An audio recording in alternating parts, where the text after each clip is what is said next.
এমদাস tutorial. আজকে আলোচনা করব সূর্যের উদ্দেশ্যে ইসরো থেকে যে কৃত্রিম উপগ্রহটি পাঠানো হচ্ছে সেটি কবে উৎক্ষেপণ করা হবে, কোথা থেকে উৎক্ষেপণ করা হবে সেটা নিয়েই আলোচনা করব। দেখতে থাকুন শেষ পর্যন্ত। আর আপনি যদি প্রথম হন তাহলে চ্যানেলটি সাবস্ক্রাইব করে নেবেন। এবার সূর্যের পথে ভারত, কবে কখন আদিত্য L-1 উৎক্ষেপণ চূড়ান্ত সূচি জানালো ইসরো।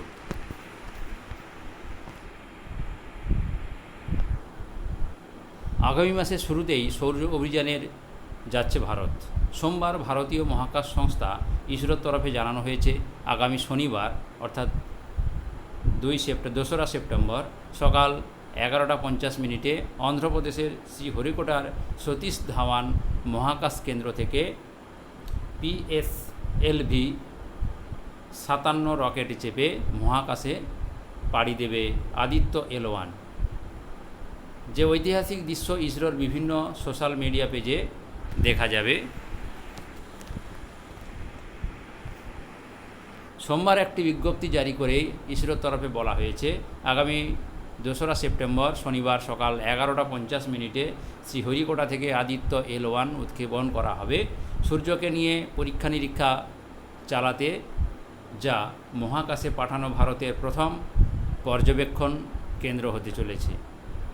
সেই সঙ্গে ইসরোর তরফে জানানো হয়েছে, শ্রীহরিকোটার সতীশ ধাওয়ান মহাকাশ কেন্দ্রের গ্যালারি থেকে সেই ঐতিহাসিক মুহূর্তের সাক্ষী থাকতে পারবেন আমজনতাও।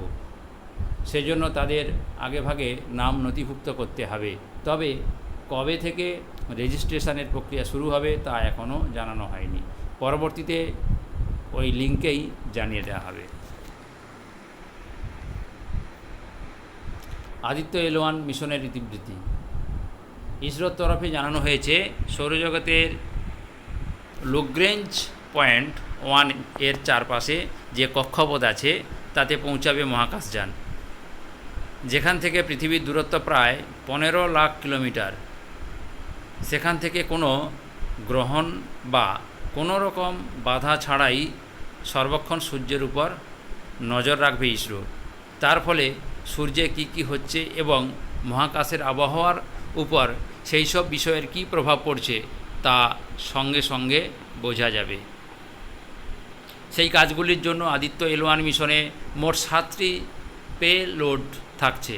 4টি পেলোড সরাসরি সূর্যের উপর নজর রাখবে, বাকি 3টি পেলোড লগ্রেঞ্জ পয়েন্ট 1-এ পরীক্ষা নিরীক্ষা চালাবে। যে 7টি পেলোডের মাধ্যমে সূর্য এবং মহাবিশ্বের প্রচুর অজানা তথ্য জানা যাবে বলে আশা প্রকাশ করছে ভারতীয় মহাকাশ সংস্থা। আদিত্য L-1 মিশনের লক্ষ্য কী? সূর্যের উচ্চ বায়ুমণ্ডলীয় গতিবিদ্যা নিয়ে গবেষণা করা হবে। ক্রোমোস্ফিয়ার এবং করোনা। 2. ক্রোমোস্ফিয়ার এবং করোনা কীভাবে উত্তপ্ত হয় তা নিয়ে গবেষণা করা হবে। সেই সঙ্গে ইসরোর তরফে জানানো হয়েছে, আংশিকভাবে আয়োনাইজড প্লাজমার পেছনে কী বিজ্ঞান লুকিয়ে আছে তা নিয়েও গবেষণা চালানো হবে আদিত্য L-1 মিশনে। 3 নম্বর পয়েন্ট, বিভিন্ন যে সৌর বিস্ফোরণ ঘটে থাকে তা কীভাবে পর্যায়ক্রমে হয় সেটা চিহ্নিত করার লক্ষ্যমাত্রা নিয়েছে ইসরো। অর্থাৎ এই পুরো প্রক্রিয়া নিয়ে অনুসন্ধান চালানো হবে। পরবর্তীতে আরও তথ্য পরবর্তী ভিডিওয়ে তুলে ধরার চেষ্টা করব। আজকে এখানেই শেষ করলাম। ধন্যবাদ।